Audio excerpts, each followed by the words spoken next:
Just coming back from Seattle, I'm stopping from town to town to town to be like, hey, do you have any broken watches? And one guy had this huge bag, but he's like, I can't let it go. And the wife's like, you've had this for 6 years. And it was basically my treasure. It was a big bag of all antique watches, and all of them were broken, and which is part of my theme. My name is Craig Cosbey.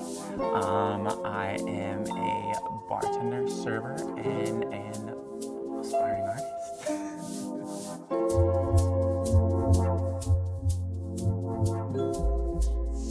First piece of jewelry I ever made. My mom used to always drop off broken computers and stuff to me to tear apart, just the time because I like to work on stuff. And I made her a bracelet out of some of the old circuits and stuff that were on it. And that's where it started. I'm like, all right, well, maybe I'm kind of on a thing here. The evolution of some of my crafts, when I first started out, I was just doing really simple watch-based necklaces for family and friends. And then I used to use a lot of adhesives. But the thing with those and metal, it's really hard to try to find those kind of things. So I was having friends kind of send stuff back and like, oh, like this broke off. And getting that call is just like, dang it. So I stopped using that, and I'm like, well, if you're not gonna use adhesives, what are you gonna use now? So I started using wires and incorporating a little bit of wire wrapping, and those kind of held more together.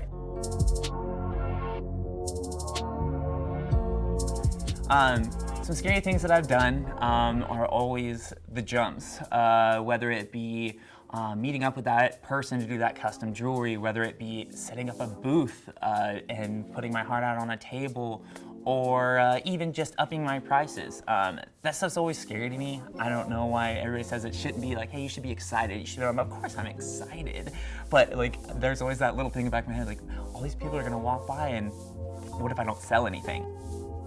My very first big meet was in Laguna Niguel, and I was selling all my earrings for $30 and all my necklaces for $70. The first 3 hours, people just walked by the stand. It's kind of heartbreaking. And then towards the last 2 hours, I sold out of everything. And the girl that I was with there, she's like, Craig, she's like, your earrings need to be $70 and your necklaces need to be $120. And if they start selling fast again, you need to go up, up, up. She's like, you're not feeling your worth. I can't tell you how many people have told me that, like, you're putting your time in this. Like, where can somebody else go buy this right now?